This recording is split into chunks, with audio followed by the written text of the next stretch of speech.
Assalamualaikum warahmatullahi wabarakatuh.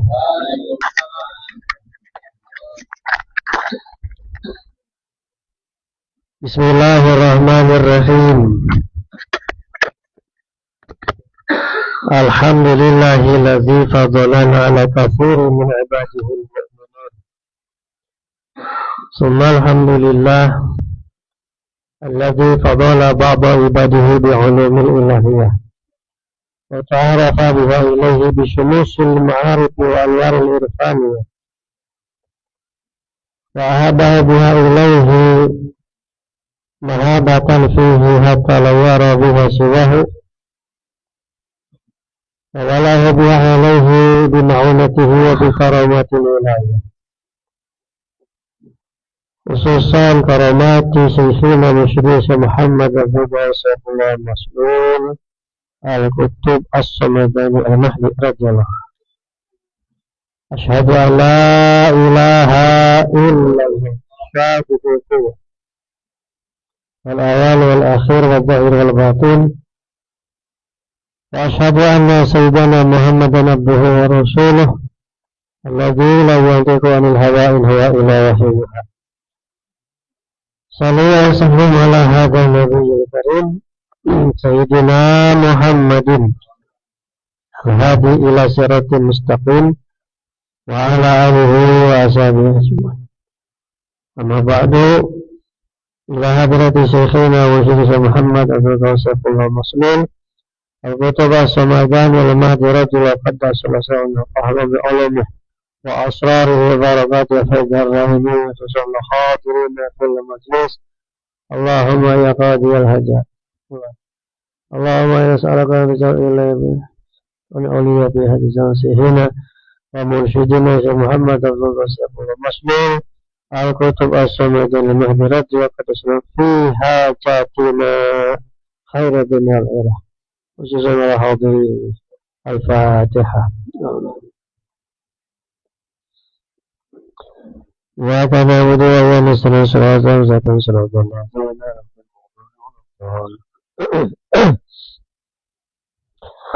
Bersama saya hormati Guru Agung Pangarsa Abah Syekhina wa mursyidina wa murabi arwahina wa tabibu qulubina wa qudwati hayatina,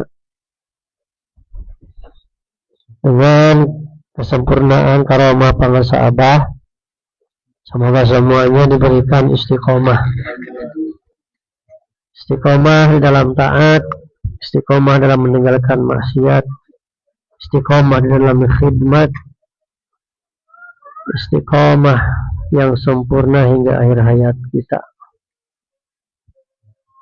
Al-Mukarramin, hadirin wal hadirat, para kesepuhan sadayana, para alim, para ulama, hadirin wal hadirat, zakirin wal zakirat, para pecinta kesucian jiwa yang sedang menuju hakikat keikhwanan. Alhamdulillah, di bulan Ramadan 2 ini, bulan Syawal, kita mulai lagi melaksanakan salah satu kebutuhan kita. Kebutuhan kita masing-masing. Karena manaqib ini pada akhirnya untuk pribadi masing-masing.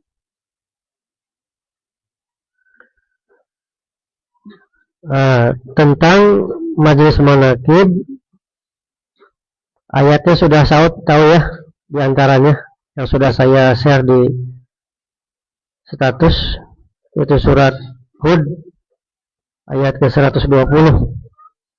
Itu yang spesifik manfaat dari manaqib diantaranya. Jadi firman Allah dengan diceritakan, dikisahkannya para Rasul itu, Allah sendiri yang menyampaikan pesan bahwa dengan kisah itu kami akan menguatkan, akan meneguhkan hati kalian. Jadi dengan manaqiban hati yang ragu, ceksunana nu cangcaya yang ragu, ragu terhadap guru, ragu terhadap janji-janji Allah, biasa dengan menakiban jadi yakin. Karena memang dikatakan bukan hanya difirmankan Allah, tapi difirmankan oleh firman Allah yang disabdakan oleh wakilnya. Jadi kalau tadi firman Allah surat Hud surat 11 ayat 120, kalau kalam-kalam atau dawuh-dawuh para ahli guru silsilah bahasa Pansabah, firman Allah yang disabdakan oleh wakilnya. Itu yang terbaru yang saya dapat di Pangersa.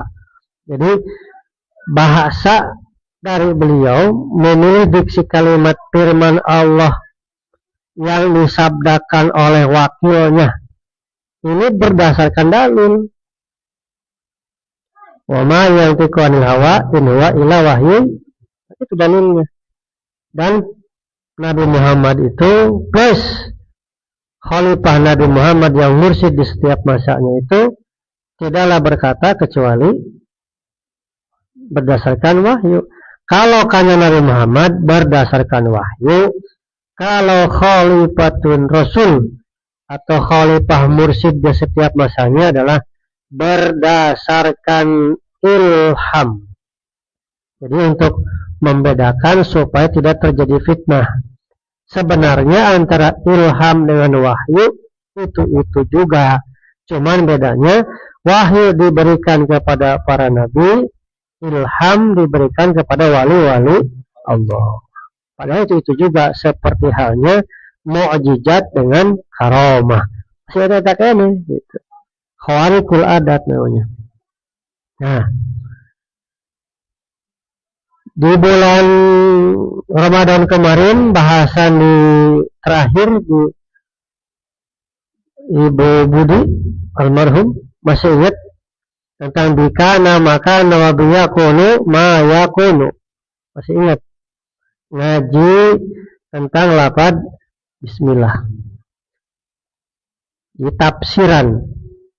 Kan tadi 30 juz Al-Quran, 114 surat, itu inti pesannya ada di suratul Fatihah. Suratul Fatihah inti pesannya ada di kalimat bismillah.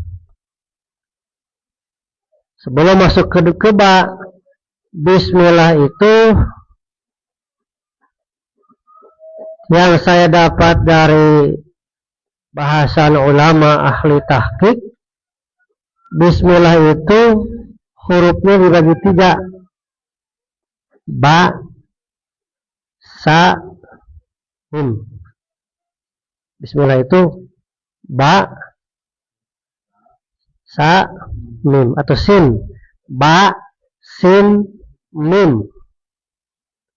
Jadi dari kalimat bismillah itu makna tersimpul di dalam huruf ba, sin, mim. Apa itu ba? Ba itu maknanya bari'ul baroya. Apa maksudnya? Yang menjadikan dan yang dijadikan. Bari'ul baroya. Mengajadikan jeung nu dijadikan. Cek Sundana. Itu tina ba. Makanya berarti masuk ke ba nanti khusus bahasan ba. Kemudian sin, satrol atau ya. Apa satrol atau ya? Nunungan jeung nu ditulungan. Yang menolong dan yang ditolong. Tadi dari huruf ba, bari'ul baroya, yang menjadikan dan yang dijadikan. Siapa yang menjadikan? Allah. Yang dijadikan makhluk. Jadi yang menjadikan atau yang menciptakan Allah, yang dijadikan makhluk. dan semua hal. Itu ngajikan Allah. Maka nanti ketemu nanti di dalam bahasan bab secara khusus. Sin apa tadi? Sin satrol atau ya tong loading ya Juna, tong loading. Saya ingin supaya ngaji sebentar tapi karena ini kuncinya dari bismillah kuncinya. Lamun hayang kabuka tidak bismillah sing paham. Sin satrol atau ya nulungan jeung nudi tulungan yang menolong dan yang siapa yang menolong? Allah. Maka ketika berbicara menolong ngaji bab syafaat. Aya bahasanan nanti khusus bab syafaat. Sehingga yang sering kita baca dan umum orang hanya tahu syafaat adalah berlaku hanya bagi Nabi Muhammad, hanya itu saja. Padahal Nabi Shallallahu Alaihi Wasallam itu sendiri mengatakan bahwa ada 3 golongan orang yang bisa memberikan syafaat pertolongan. 1, para nabi. 2, syuhada. 3, ulama. Siapa ulama di sini? Al-ulama mursyid. Ulama-ulama yang sudah mencapai kedudukan guru mursyid. Karena kalau belum mencapai level mursyid masih ada syarat. Kalau sosok manusia yang sudah mencapai Gausul A'zam seperti hanya Syekh Abdul Qadir, seperti hanya sekarang guru kita Pangasa Abah, sudah diberikan dispensasi untuk memberikan syafaat kepada murid-muridnya. Ya. Jadi bahasa tentang ini kan jarang dibahas. Jadi kalau membahas Syekh Abdul Qadir, rata-rata kan membahas bab kesaktiannya, bab karomahnya, jarang bahwa Syekh Abdul Qadir itu bagaimana pola ibadahnya. Nah, di dalam thariqat yang dibahas tentang Syekh Abdul Qadir bukan sebatas masalah mistiknya, bukan masalah karomahnya, tetapi dibahas juga bagaimana akhlak beliau, ibadah beliau, karena karomah-karomah itu adalah hasil atau buah dari taat di atas rata-rata. Maka ulama mengatakan karomah itu bukan memunculkan, bukan membongkar kehebatan-kehebatan, tetapi karamat itu adalah pengabdian kepada Allah yang di atas rata-rata. Karamah itu deh. Maka tadi duduk maghrib ke isya, ya amaliyah, istiqomah, itu karamah. Cuma memang karamah-karamah yang sifatnya khawas atau khawasil khawas tidak akan bisa dilihat kecuali oleh orang khusus. Kalau kalimatul awam, karamah awam, itu seperti bisa menebak pikiran orang, kemudian ngejampe cagur, itu mah karamat awam. Kata Syekh Abdul Arabi, itu mah semua orang juga bisa. Dan bahkan kehebatan itu jangankan sosok orang yang diberi karamat, orang yang istijrad saja bisa. Bisa itu. Nah, makanya kita membahas tentang manakib ini bukan hanya manakib Syekh Abdul Qadir, tetapi manakib guru kita Pangasa Abah. Nah, tadi sin satrol atau ya nulungan jeung nudi tulungan. Kemudian min mu'til atau ya numere jeung nudi bere, yang memberi dan yang diberi. Siapa yang memberi? Hakikatnya Allah. Tapi bukti nama geningan ayat manusianya. Kabul yang ngasih makan, ngasih tidak semua dikasih. Eta namanya asar af'al Allah. Allah sedang mendahirkan sifatnya kepada majhar, kepada makhluknya manusia, Karena manusia itu majharullah, tempat Allah menampakkan, tempat Allah mentajalikan segala sifat dan afalnya. Jadi lamun manusia bagir barang bere, misalnya bereknya, maka kalau pandangan seorang arif billah pasti tembus kepada makna mu'til atoya, hakikat numere jeung nudibere. Yang ngasihnya kabul yang ngasihnya dohirnya, tetapi hakikatnya kabul itu sedang dijadikan sifat ar-Rahman ar-Rahimnya Allah. Maka al-arif billah ningalnya teh tembus, mata kunaon dibere teh kudu ngucapkeun alhamdulillah. Itu mujina ke kabul, tapi mujina ka Gusti. Karena hakikat numere mah Gusti.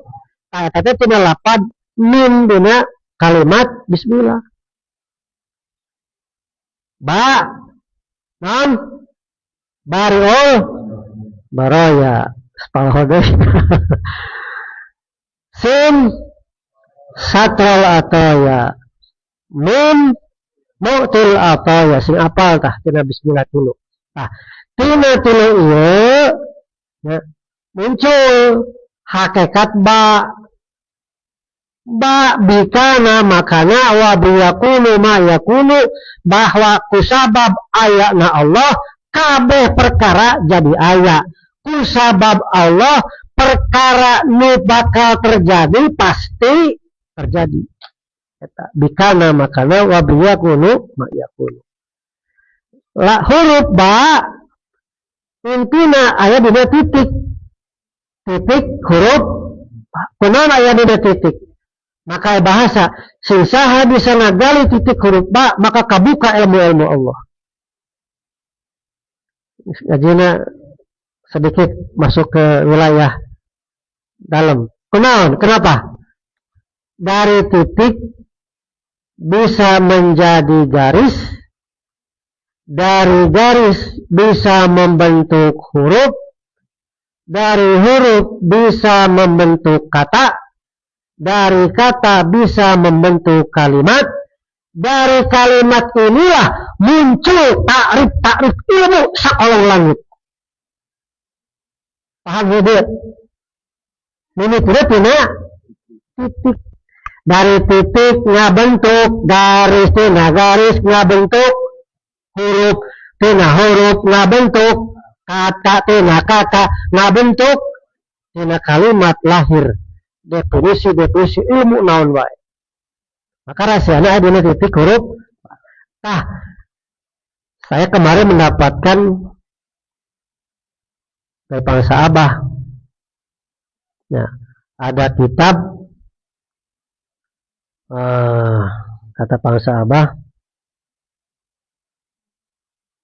kalau kita tidak ditalkin, ditulis tak? Tapi lupa di mana ya catatannya. Tentang hakikat bukan Jamil Mukni, lupa kitabnya apa nyebutkan. Jadi zikir yang ditalkinkan itulah hakikat dari titik itu. Nah, iya tah. Zikir hopi. Zikir hopi teh eta teh kanabian. Zikir jahar karosulan. Kemarin dicatat di Bangsa Abah teh. Jadi moal paham tentang hakikat karosulan jeung kanabian lamun teh ditalkin. Hakikat karosulan teh la ilaha, hakikat kanabian teh zikir khofi. Nah, eta. Jadi bahasana. Bismillahirrahmanirrahim. Qala Syekh Muhammad Abdul Ghasifullah Masmur fi kitabih sama kitab Fadail Usul Talibi Ridha Rabbil Ghafur. Qala Rasulullah sallallahu alaihi wasallam talabul ilmi faridatun ala kulli muslim. Talabul ilmi, mencari ilmu, ya, faridatun eta sangat wajib ala kulli muslim, berlaku kepada setiap umat Islam, orang muslim. Pertanyaannya, yang menjadi fardhatun itu ilmu yang mana? Sudah sampaikan, ilmu yang 3. Ilmu untuk mengesahkan ketaatan, ilmu untuk membenarkan akidah supaya benar akidahnya. 3, ilmu untuk mensucikan qalbu. Syariat atau fikih, tauhid, tasawuf. Fikih, tauhid, tasawuf disimpul aya dina toriko. Maka siapa saja yang bertoriko pasti masuk wilayah atau ranah syariat, torikot, hakikat. Pasti eta. Ya. Jadi wajib.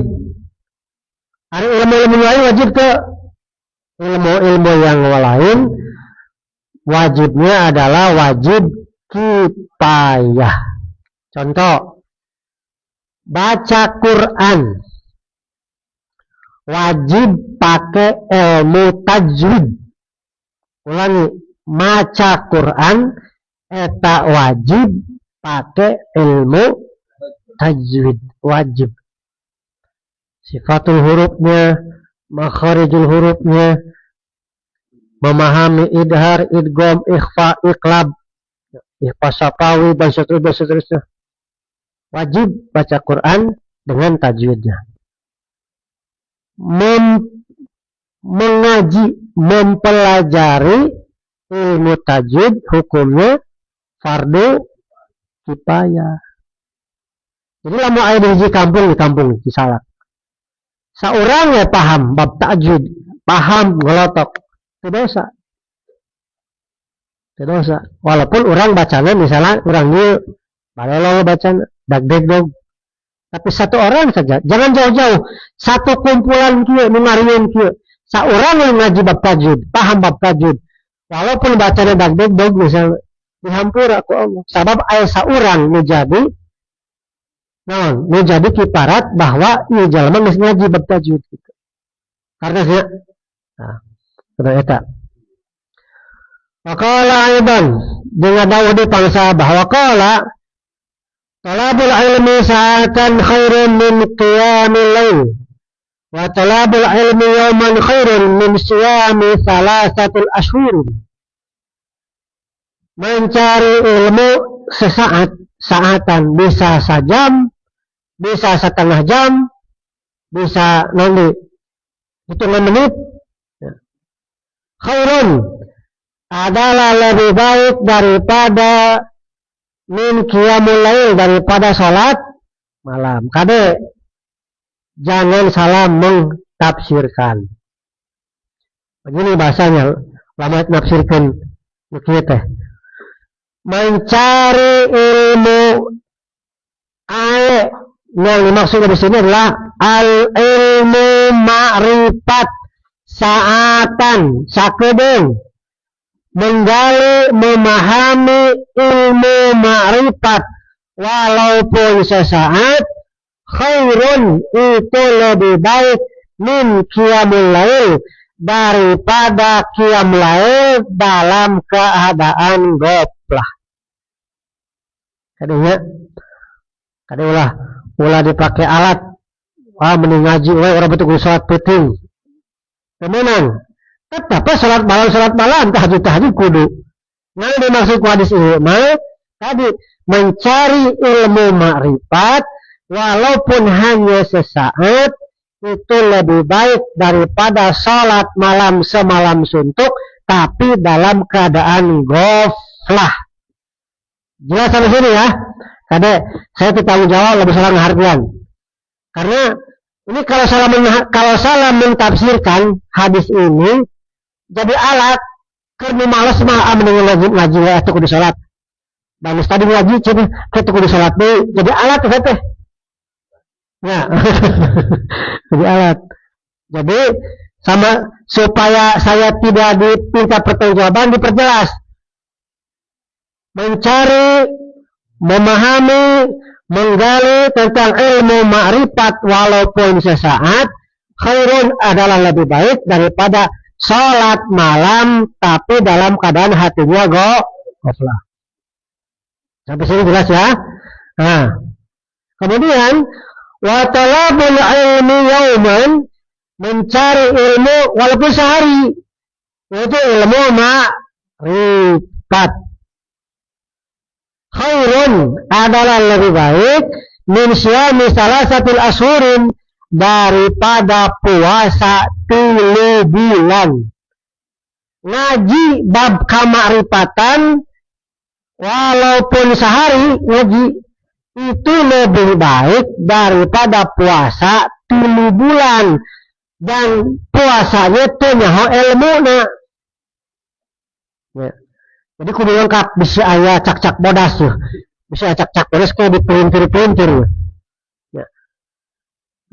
Mencari ilmu ma'rifat sehari itu lebih baik daripada puasa 3 bulan tapi tidak paham ilmu tentang puasa.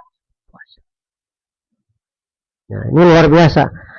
Kenapa dikatakan ilmu ma'rifat? Karena ilmu ma'rifat itu pokok.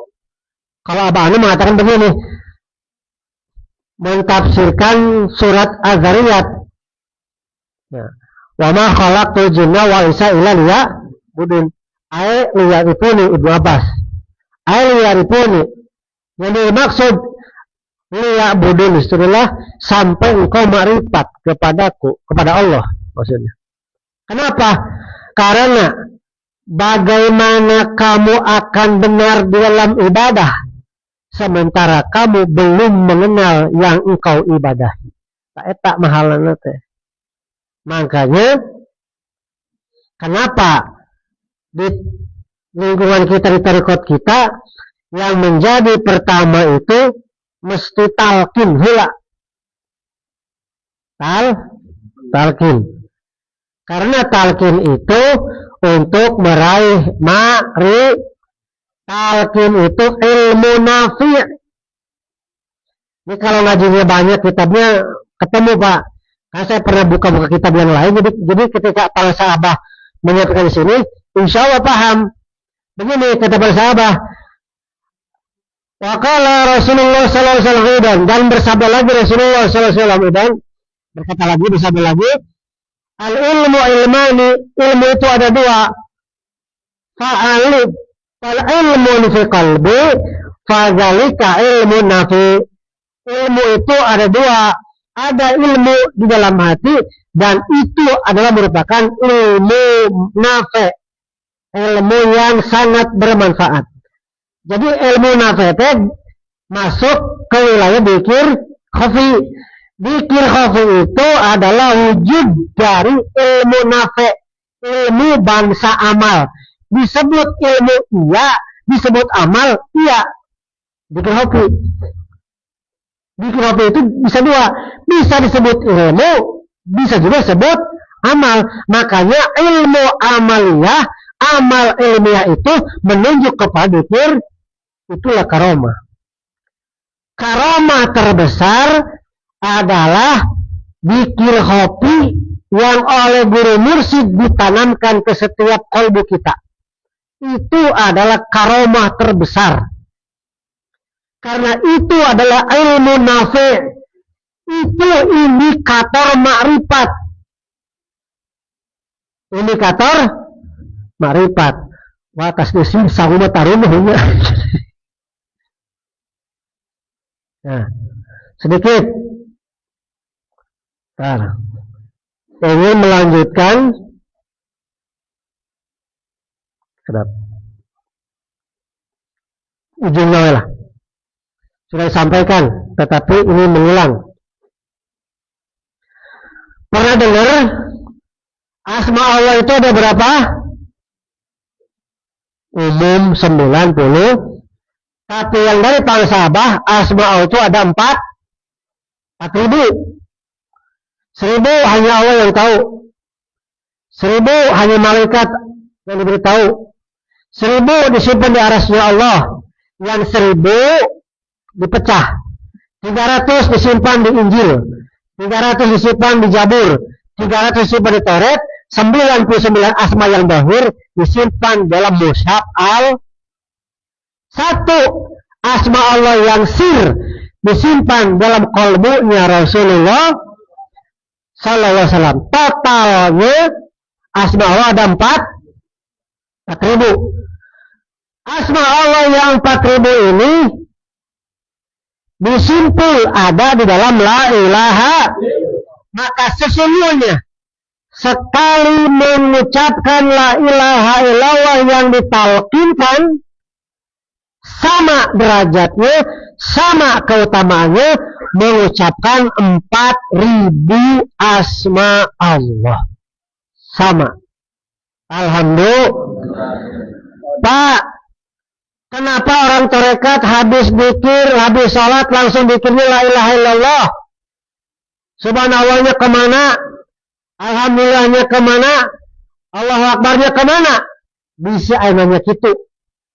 Dijawab bising kuring. Tadi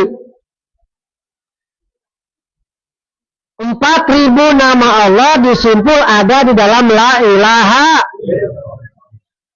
Termasuk asma Allah yang sok diwiridkeun ku umum teh asmana subhan, alhamdulillah, Allahu, eta teh asma. Ya. Kumaha teh lamun ngalasukkan la ilaha illallah? Kalau Bapak langsung kepada la ilaha illallah, bukan menghilangkan subhanallah, bukan menghilangkan alhamdulillah, bukan menghilangkan Allahu Akbar, tetapi subhanallah, alhamdulillah, Allahu Akbar sudah ada di dalam la ilaha. Jadi kumaha cara macana? Ketika ibu bapak membaca la ilaha illallah, sesungguhnya itu sama dengan membaca la subhana illallah. La subhana, tidak ada yang maha suci kecuali arti subhanallah naon? Subhanallah maha suci. La subhana illallah, tidak ada yang maha suci kecuali.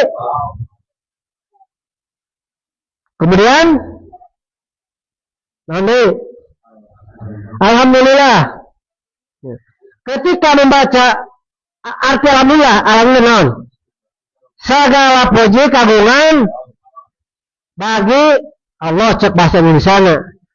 Lamun urang maca la ilaha illallah, eta teh sama dengan mengartikan tidak ada yang dipuji kecuali la alhamdulillah. Ya.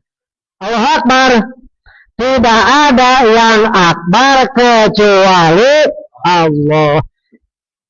Pak, urusanana asmaul husna kumaha?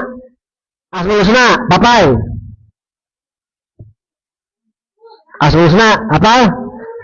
Huwallahul ladzi la ilaha illa huwa rahim al-malikul qudus salam, dan seterusnya.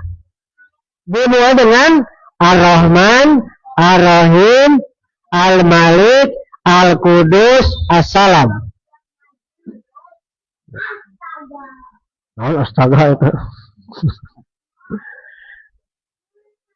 Ketika Asmaul Husna yang 99 dimasukkan di dalam la ilaha illallah, ketika kita membaca la ilaha illallah, la ilaha illallah, eta teh sama derajatnya dengan la Rahman illallah, la Rahim illallah, la Salam illallah, la Qudus illallah, la Malik illallah, dan seterusnya, dan seterusnya, dan seterusnya. Non Ar-Rahman. Tidak ada zat yang maha pengasih kecuali Allah. Tidak ada zat yang maha memberi kecuali Allah. Tidak ada zat yang maha suci Al-Qudus kecuali Allah. Tidak ada zat yang maha menyelamatkan kecuali tadinya. Sampai sini ngertos mboten? Aya gambaran. Sudah mau nanya deui. Bisa nanya, eta subhanallah kumaha? Kan begini, Pak. Fitnah di luar, orang tarekat mengelimikkan wirid. Subhanallah. Alhamdulillah. Allah. Itu fitnah yang di luar yang terjadi. Maka tugas saya sebagai kepanjangan tangan lisan guru mursyid mesti mengedukasi kepada umat, mengilmiahkan amaliyah guru mursyid. Karena amaliyah guru mursyid itu sangat ilmiah. Tadi tidak menghilangkan, tetapi seluruh asma sudah masuk di dalam la ilaha. Maka kalau diurai satu persatu, tadi la rahman illallah, la rahim illallah, la qudus illallah, la salam illallah, la dan seterusnya. Itu tentang asmaul husna. Tadi la subhana illallah, ya, tidak ada yang masuk kecuali semuanya ada di dalam la ilaha. Maka saya tadi katakan satu kali mengucapkan la ilaha illallah yang ditalqinkan, maka derajatnya sama dengan mengucapkan 4.000 asma. Alhamdulillah. Sehingga faidahnya satu kali mengucapkan la ilaha illallah yang mana derajatnya sama dengan mengucapkan 4.000 asma Allah, maka berfaidah satu kali mengucapkan ini mengampuni, menghapus 4.000 dosa besar. Ini ada ilmu, kan satu asma menghapus dosa. Ya. Satu la ilaha, satu kali la ilaha illallah ditalqin sekali. Seorang hadis Nabi itu mengampuni 4.000. Karena di dalam la ilaha illallah sebenarnya ada 4.000 asma Allah. Tadi sudah diilmiahkan. Jadi bagi saudara-saudaraku yang di luar sana nih, jurusan nonton banyak nih, ya, yang nanya tentang ala ngalengit cerita kumaha teh menghilangkan para maca asmaul husna cenah la ilaha illallah maracana teh lain tarekat. Sebenarnya 99 asma itu dari Ar-Rahman sampai As-Sabur. Kalau kita dibahasakan la sabur illallah, tidak ada zat yang maha penyabar kecuali Allah, gitu. Ya. Jadi ilmiah. Maka memang tugas saya, tapi saya tidak ke yang lain. Tugas saya pribadi, karena seiring kemajuan zaman, media sosial yang begitu merebak, yang nonton bukan hanya kita, maka tugas saya mesti mengilmiahkan amalnya guru musik secara ilmiah, secara detail, sehingga tidak lagi terjadi fitnah. Tidak lagi terjadi mereka menyalahkan. Kasihan kalau mereka menyalahkan dosa kan, maka kita supaya mereka tidak berbuat dosa karena kebodohan mereka, ketidaktahuan mereka, tugas kita menjelaskan secara ilmiah. Insya nanti disambung. Belum beres bikana makana wa bilakudu. Beres sekali ya duduk mah. Ya katanya karung karangnya debat. Tapi insya Allah kalau sudah paham mana ba di dalam bismillah, kan itu teh ngabulunding teh caang padang narawangan. Jadi katingali lalega, katingali cararaang gitu. Ketika ngaji kalimat teh ngerti. Karena sumbernya di situ. Sumbernya adalah la ilaha. Sudah. Penutup tentang ilmu hikmah. Kemarin saya dapat pertanyaan dari Cianjur. Saya nggak tahu orangnya satu hari belum ketemu. Tapi dari Cianjur. Tapi bagaimana kalau ada orang yang senang mengamalkan wirid hikmah kemudian bertarekat ditalkin? Bagaimana wirid-wirid yang lainnya? Saya sampaikan, kalau sudah ditalkin wirid-wirid hikmah yang sebelumnya, silakan kalau mau diamalkan dengan catatan tidak mengganggu amalan pokok thariqat.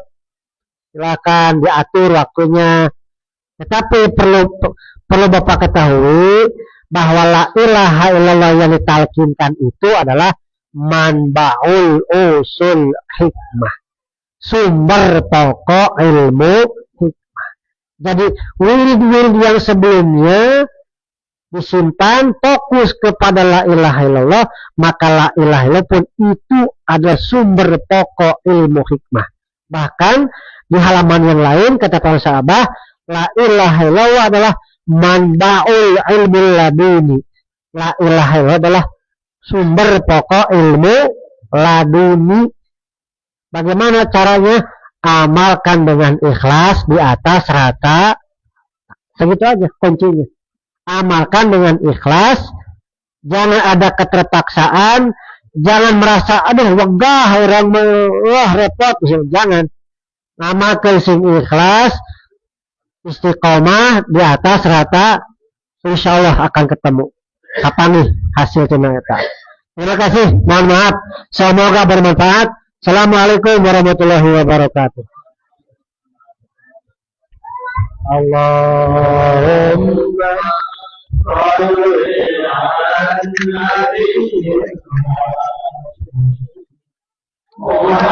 محمد وعلى